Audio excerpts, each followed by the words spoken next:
Does this sound familiar? You start the month with big plans for saving, sticking to a budget, and finally getting your finances in order. But then, halfway through, that plan completely falls apart. You're not alone. Most people struggle with budgets that just don't work. Maybe it's unexpected expenses, or maybe it's because those budgeting rules feel way too strict. But what if there was a way to make a budget that actually fits your life? A budget that adapts, flexes, and helps you reach your goals without feeling like a sacrifice? In this video, we're breaking down a realistic approach to budgeting that works for you, not against you. Stick around, because these simple steps could completely transform the way you manage your money. Why most budgets fail? Most budgets look great on paper, but completely fall apart when it's time to actually use them. Why? Well, there are a few common reasons. First, many budgets are just too strict and unrealistic. They don't account for things like occasional coffee runs or a sudden repair expense. And when those things happen, the entire plan gets thrown off. Then, there's the problem of unexpected expenses. Life is full of surprises, and most budgets don't leave room for that. Whether it's a friend's birthday or a car repair, these things add up, making it easy to feel like we've failed the budget before we even get started. And finally, traditional budgets often don't adapt to our changing lives. Financial goals shift, our incomes can fluctuate, and sometimes priorities change. But if the budget doesn't change along with us, it just doesn't last. The goal of a realistic budget isn't to create strict rules. It's to set up a system that's flexible enough to fit your real life. So, let's look at how we can build a budget that won't just survive a month, but will support you for the long term. Step 1. Understanding your financial goals. Before diving into the numbers, let's start with the why. Why do you want to budget in the first place? Setting clear financial goals is the foundation of any budget that actually works. Think of it this way. Without a specific goal, your budget can feel aimless, like you're cutting back here and there without knowing the reason. But when you have goals, whether it's saving for a vacation, paying off debt, building an emergency fund, or even working toward a down payment for a house, you have a purpose behind every dollar you save. Now, here's where it gets practical. Write down both your short-term and long-term goals. Short-term goals could be things like saving for a weekend getaway or building a small emergency fund. Long-term goals could include things like retirement savings, buying a home, or funding education.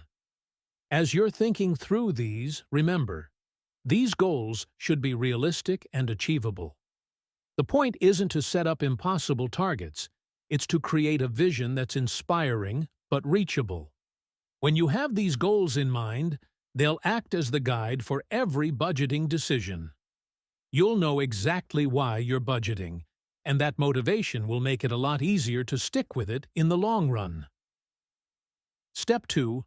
Tracking your income and expenses. Now that you know your goals, it's time to get a clear picture of where your money is currently going.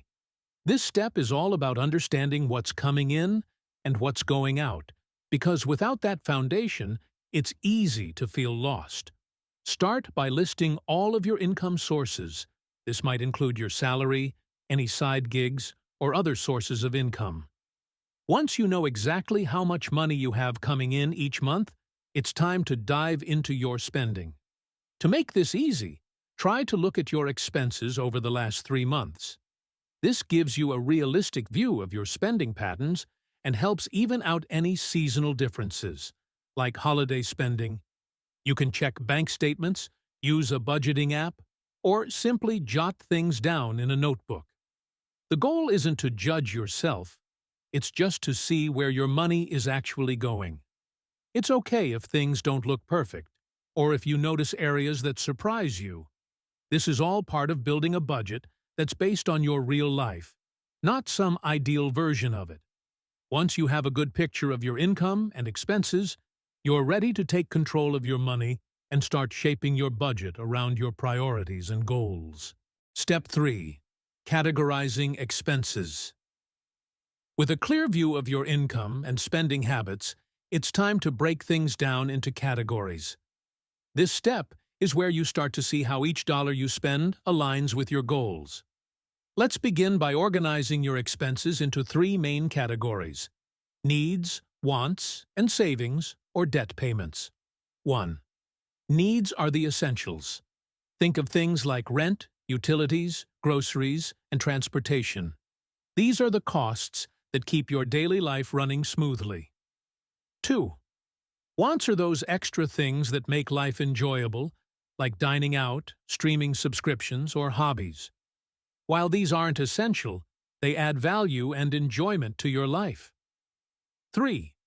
Savings and debt payments include contributions to an emergency fund, retirement accounts, or any debt you're actively paying off. When you lay out your expenses this way, you can clearly see where each part of your income is going. And remember, there's no judgment here. This is all about understanding your spending, so you can make adjustments that work for you. Once your expenses are categorized, you'll have a framework to create spending limits that align with your priorities. This is a critical step because it's where you start turning your financial goals into practical, everyday choices. Step 4. Setting spending limits. Now that you've categorized your expenses, it's time to set some spending limits. This step is all about creating realistic guidelines that help you stay on track without feeling deprived. A popular place to start is the 50-30-20 rule, which suggests allocating 50% of your income to needs, 30% to wants, and 20% to savings or debt repayment. But here's the thing, this is just a guideline. Your life and priorities are unique, so feel free to adjust these percentages to fit your situation. For example, if you're working on paying off debt or building an emergency fund, you might decide to allocate more than 20% to savings and debt. Or, if you live in a high-cost area, your needs category might naturally take up a larger portion of your budget. The key here is flexibility. Your spending limits should feel achievable, not restrictive. Remember, the goal of setting these limits is to create a sustainable budget that supports your goals while giving you room to enjoy life. Once you've set these limits, you'll have a clearer path forward. Every spending choice you make will be aligned with the goals you've set, and you'll be well on your way to a budget that really works for you. Step 5. Building in flexibility. Life is unpredictable, and if you want your budget to succeed, it has to be able to handle surprises. That's where building in flexibility comes in. It's the key to making sure your budget can adjust to life's unexpected twists. One way to create flexibility is by adding a small buffer or miscellaneous category to your budget. This is a set amount you put aside each month for unexpected expenses, like a surprise bill or an extra outing with friends. Think of it as a cushion that keeps unexpected costs from throwing off your entire plan. Another important part of flexibility is an emergency fund. This fund is a separate savings account meant for true emergencies, things like medical bills, urgent car repairs, or sudden job changes. Start by aiming to save at least $500 to $1,000 and eventually work toward 3 to 6 months of expenses. Having an emergency fund is like giving your budget a safety net, so you don't have to rely on credit cards or loans in a pinch. A flexible budget doesn't break when something unexpected happens. Instead, it absorbs the shock and lets you keep moving forward. With this approach, your budget becomes a tool that works with your life, not against it. Step 6. Automating and simplifying. Let's make sticking to your budget as effortless as possible. Automating parts of your budget can make managing your money simpler, reduce stress, and help you stay consistent without constant effort. Start by automating your bill payments for essentials like rent, utilities, and loan payments.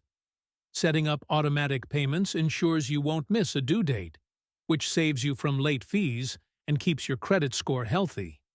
Next, consider setting up automatic transfers to your savings accounts. Decide on a specific amount and have it transferred every month or paycheck before you even have a chance to spend it. This makes saving feel seamless, helping you reach your goals faster without having to think about it. You can also automate contributions to retirement accounts or investments, which will keep you building long-term wealth even if you're busy with other things. By simplifying and automating these key parts of your budget, you'll find it easier to stay on track. It's like putting your budget on autopilot, so you're making steady progress without all the extra effort. Step 7. Reviewing and adjusting regularly. Budgets aren't set it and forget it. They're meant to evolve with your life. That's why regularly reviewing and adjusting your budget is so important. A budget that actually works isn't rigid. It grows and adapts with your needs. Set aside a few minutes each week or month for a money check-in. This is a time to review your spending, see how well you're sticking to your budget, and make adjustments as needed. Ask yourself questions like, are my spending limits still realistic? Did I overspend in any category? Have my goals or priorities shifted? If you find that a certain category keeps going over budget, that's a signal to tweak your spending limits. Maybe you need to increase your wants category or allocate a little more to groceries. Adjusting doesn't mean you failed. It means you're making your budget work for you. Life changes, and so should your budget. As your income grows, your goals shift, or your expenses change, updating your budget keeps it aligned with your current reality and helps you stay on track. This regular check-in is what transforms budgeting from a chore into a tool for long-term success. Final tips for success. By now, you have all the tools you need to create a budget that works for you. But here are a few final tips to keep you on track and ensure long-term success. First, remember that budgeting is a journey, not a destination. It's normal to have bumps along the way, and you might even slip up sometimes. Don't beat yourself up over it. The key is to get back on track and keep moving forward. Small setbacks don't mean failure. They're just part of the process. Second, celebrate your progress. Even if it's something small, like sticking to your budget for a full week or saving an extra $50 in a month, take a moment to appreciate your efforts. Recognizing your wins, no matter how small, helps keep you motivated. Third, stay focused on your goals. When times get tough, remind yourself why you're budgeting in the first place. Whether it's to pay off debt, save for a big purchase, or build a more secure financial future. Keeping your goals front and center will help you stay committed, even when things get challenging. Finally, be patient with yourself. Creating a budget that actually works takes time. It may take a few tries to perfect it, but the more you practice, the easier it becomes. In the end, the consistency you put into budgeting will pay off, giving you control over your finances and peace of mind for the future. Conclusion. Now that you've learned the steps to create a budget that works for you, it's time to put it into action. Remember, budgeting isn't about being perfect. It's about being consistent, flexible, and intentional with your money. With clear goals, a realistic plan, and a willingness to adjust as life changes, you'll be on your way to financial success. It's all about finding a system that fits your unique lifestyle and helps you move toward the future you want. So, take the first step today. Start small, stay focused, and don't be afraid to make adjustments along the way. You've got this. Thanks for watching, and I hope you're feeling empowered to build a budget that actually works for you. See you in the next video.